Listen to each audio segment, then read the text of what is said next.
Hello there, Team Elevate. I wanted to take a minute to introduce myself. Bobby Kelly here from Results Only Fitness, for those of you who were not able to attend on Saturday. If you were here on Saturday, you got to experience a lot of the exercises that I'm putting together in your first home workout to get you guys ready for the Grand Canyon. If you remember, I took you through a warm-up, and then we went through a couple of rounds of some of the movements I'm going to show you, and we did some stretching at the end, and we basically told you that this is a simple program that you should do to get ready for the Grand Canyon. Now, this video is not meant to be a step-by-step follow-along workout video. It's meant to do a quick tutorial of all the moves that we did in the warm-up and in the workout and in the stretching portion, so that you know what goes along with the sheet that will come along with this as well. You're going to try and do workouts where you do a couple rounds of this circuit, whether it be 2, 3, or 4, and you should be able to get through all of that in 30 to 60 minutes, depending on how many rounds you want to do of the exercises. So in its most simplest form, we do our warm-up. So our warm-up consisted of knee hugs, where you're trying to get your knees all the way up above your belt buckle. We did toe grabs, where you're trying to bring your heel up to your glutes. And we did hip hugs, where you're bringing your heel up to your belt buckle and pointing your knee out to the side. We did 5 to 6 of each one of those, and then we moved on to side-to-side lunges. So in moving back, remember, you dropped into your heel and you got your weight back.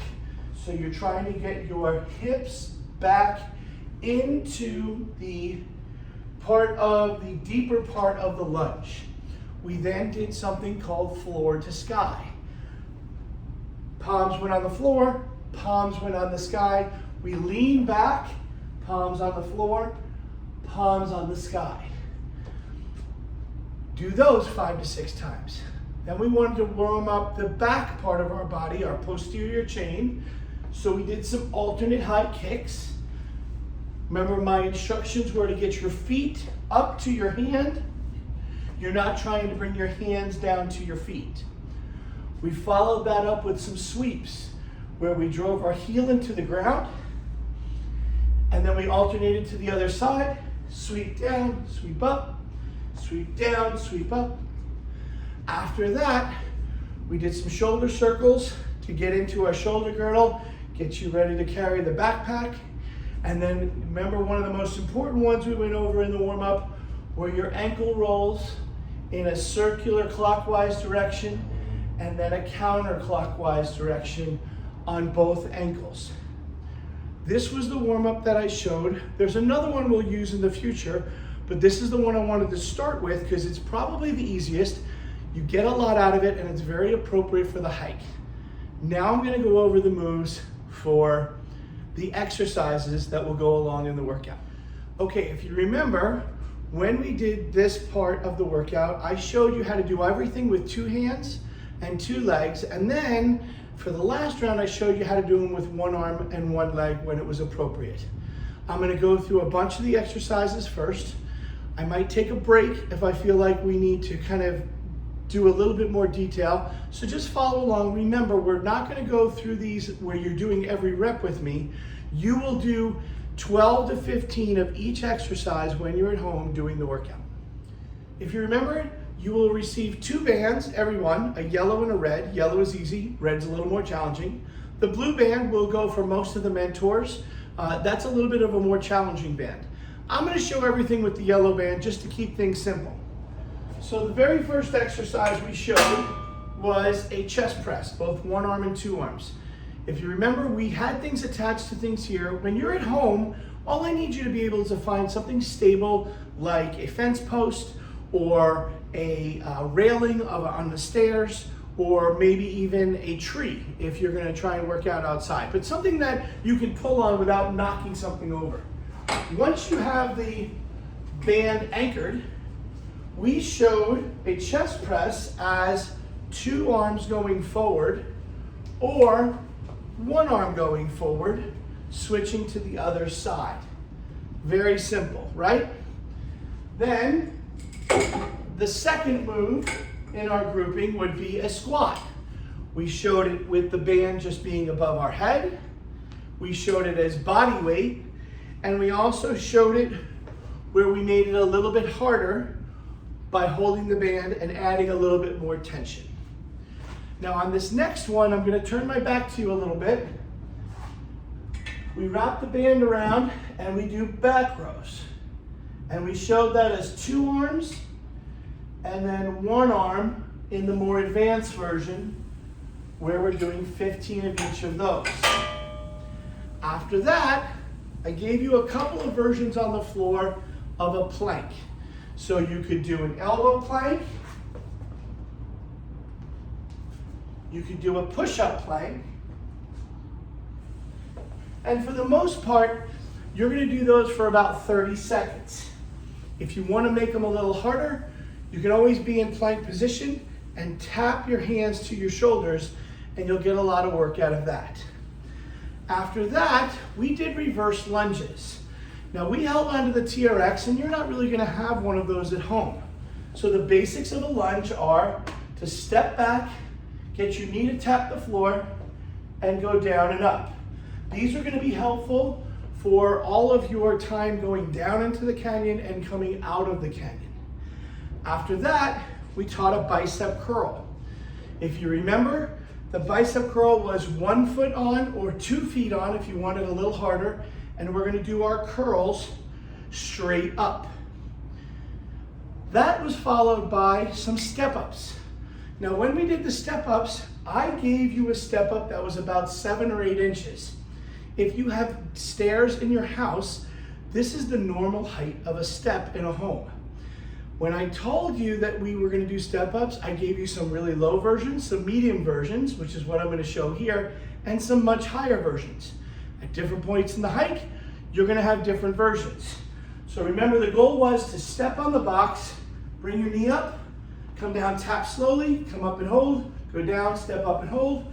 And again, we would put that at 15 to 20 reps, 1 on your right, 1 on your left, and we'll go through that way. After that, I showed one that was a little bit challenging for people. We stepped on the band with 1 foot. We stepped through with the other. Our hands came up above our head, and we did our triceps straight up and down to work the back of our arms. Remember, the reasoning for that was there might be some places where we're going to have to boulder a little bit. After that, we did 3 more exercises. We lie down on the floor, and we did our glute bridges, where we were lifting up our tushes, getting as high as we can. I also showed it with a single leg for when we wanted to add some resistance and make it a little bit harder, and I showed that on both sides. Now, one of the ones I didn't show in the workout was an alternating plank. So that's a side plank that I'm going to show from a push-up position, but you can always do it from your elbows. Your hands go down, turn and lift to the sky, and obviously we can do that in both directions. The final apparatus that we used was our duck walk band, and we showed a couple of exercises to do with this. The easiest way to do it is to put it around your toes. The first one we showed was some side-to-side walking. We also showed some forward and backwards walking. We showed some knee lifts. And we showed some jumping jacks.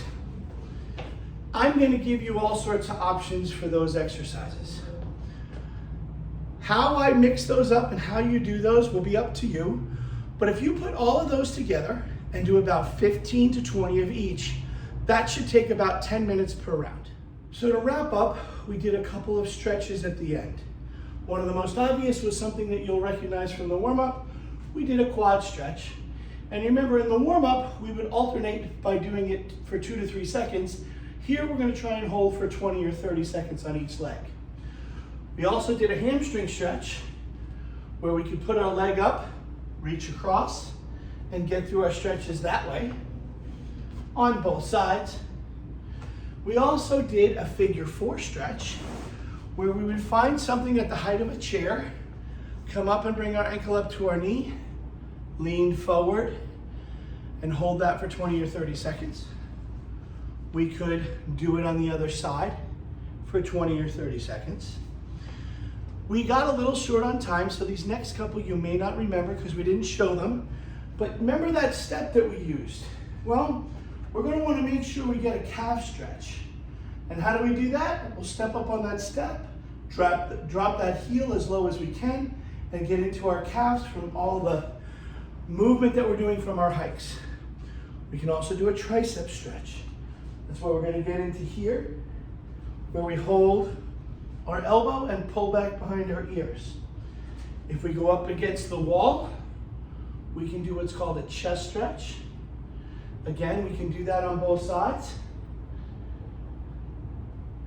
And then last but not least, I like to end with floor to sky, just like we did in the warm-up. Touch the floor, touch the sky, and go through that for just about 5 or 8 reps. This should be a great start for all of your exercises for your home workout. Remember, you are more than welcome to come into the gym at any of the class times where we won't necessarily do these exercises. We'll probably do some, but we'll mix and match, use more weight work, more cable work, stuff that you may not have at home. But now you at least have the tools necessary to get 2, 3, 4 workouts a week so that you go into the Grand Canyon knowing that you're going to be able to get out, have an enjoyable experience, and feel good about yourselves. Any questions? Just shoot us a text in the group me, and we're good to go.